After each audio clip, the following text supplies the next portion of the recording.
পুরোপুরি ব্যস্ত সময় পার করছে বাংলাদেশ ক্রিকেট। সবেমাত্র পাকিস্তানের বিপক্ষে টেস্ট সিরিজ শেষ করলো। এর আগে নিউজিল্যান্ডের বিপক্ষে ওয়ানডে এবং টি-20 সিরিজ খেলেছিল বাংলাদেশ। এবার প্রস্তুতিটা নিতে হবে অস্ট্রেলিয়ার বিপক্ষে মাঠে নামার জন্য। অস্ট্রেলিয়া খুব শীঘ্রই বাংলাদেশে এসে পৌঁছাবে। বাংলাদেশ তো সবেমাত্র টেস্ট সিরিজ শেষ করলো, এবার কিছুটা বিশ্রাম নেওয়ার পালা। বিশ্রাম শেষেই হয়তো আবারও মাঠে নামতে হবে পুরো দমে।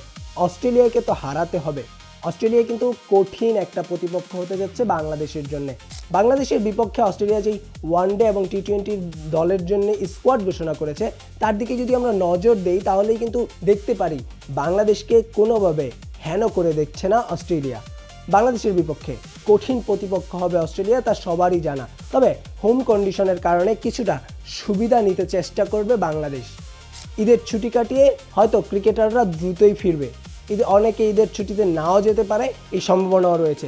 সব কিছু মিলিয়ে বাংলাদেশ ক্রিকেটের যে ব্যস্ততম সময়, এই ব্যস্ততম সময়ে প্রশংসা করতে হয় বাংলাদেশের ক্রিকেটারদের। কঠোর পরিশ্রম করছে ক্রিকেটাররা। শান্ত মিরাজরা প্রায় প্রতিদিনই ম্যাচের উপরে রয়েছে, প্র্যাকটিসের উপরে রয়েছে।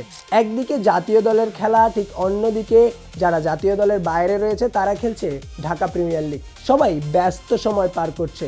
বাংলাদেশ ক্রিকেটের এমন দিন আগে কখনো দেখেনি। নতুন করে ভাবনায় আসছে বাংলাদেশ। একটা ইনফরমেশন আপনাদেরকে দিয়ে রাখি, বাংলাদেশ টেস্টে পাকিস্তানকে যেই সিরিজটা হারালো, হোয়াইট ওয়াশ করলো, এই সিরিজের পর কিন্তু ভারতকে টপকে 5-এ গিয়েছে বাংলাদেশ। এমন উন্নতি টেস্ট চ্যাম্পিয়নশিপে বাংলাদেশের আগে কখনো হয়নি। এই ধারাবাহিকতা ধরে রেখেই বাংলাদেশ ক্রিকেটটা খেলবে, এটাই প্রত্যাশা করে সবাই। Mohammad Ashikur Rahman, campus Times.